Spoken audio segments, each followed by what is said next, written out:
This is a special edition of NBC 10 at Issue with Philadelphia Republican mayoral candidate Karen Brown.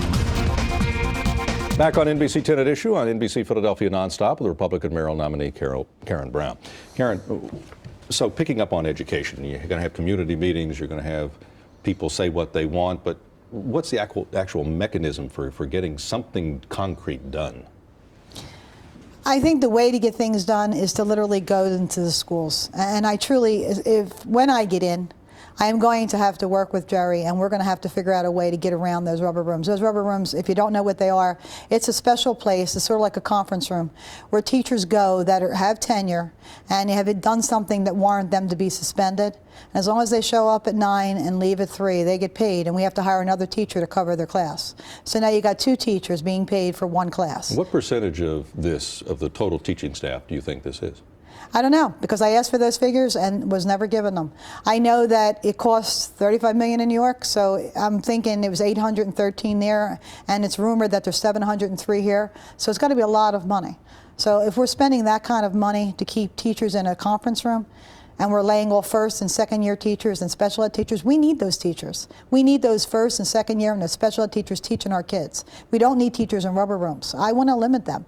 And honestly, colleges in Philadelphia and in Pennsylvania are doing away with tenure and giving other incentives. I think it's time for that. I think in this recession we have to make some really drastic changes, and I don't think it should be the kids that have to feel that burden. But if the School Reform Commission behaves the way it's been behaving generally, even though there are some changes there, if the state behaves the way it's been behaving, although there have been promises recently of greater transparency and oversight involving both the city administration and the state. And if you look at the Federation of Teachers and it says, well, we're open to anything, but it has to be bargained, what can you do that dislodges that anytime soon? I'm a union girl.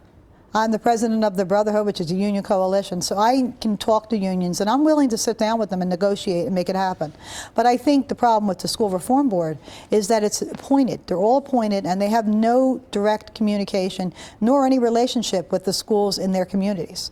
And I think that's why we need a community-based school board. Well, how much of this is not the teacher's problem, not the school districts or the School Reform Commission's problem or the union's problem, but it is a societal problem, a familial problem, a family breakdown problem, a lack of a father, a lack of a mother, not enough stick-to-itiveness, or education level on the part of the parents to lead by example, things that government might not be able to fix.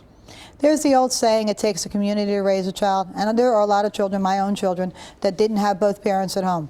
That's not an answer, that's an excuse.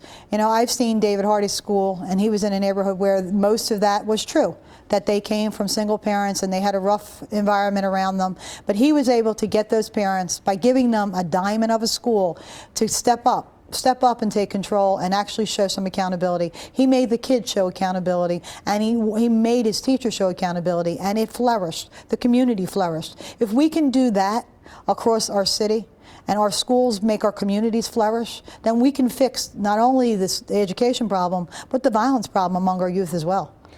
Do you think that former Superintendent Ackerman, are you saying she wasn't worth the money and that current Police Commissioner Ramsey is not worth the money? You know what? Why are we hiring outside of Philly? We have some of the best universities in the country right here. So we have our own homegrown talent. Let's hire from within. I think when you hire from within, you have a relationship with the city you're controlling or helping to minister or trying to bring direction to. If you have no relation, then you have no place to really relate to. People don't relate to you, you don't relate to them, and there's that distance. We need to get rid of the distance. We need to go old school and go back to community-based. We need to have relationships. From within before on some of these jobs and not had good results. They were bad choices. And see, with Ramsey and Ayers, I spoke to both the firemen and the cops, and I said to them, I would let them go, and I would go to the policemen and to the cops, not to the unions, but to the actual cops and policemen, and say, look, I want you guys to compile a list, and we're going to take the top 12. And from those 12, I'll pick one. This way, I know that they already have a relationship with this person. So if they end up hating them the way they hate Ramsey and Ayers, then it's their choice. That was a choice they made. I'll work with them, and they'll work with the departments. All right, more with Karen Brown in a moment on NBC 10 at Issue. Stay tuned. You're watching the special edition of NBC 10 at Issue.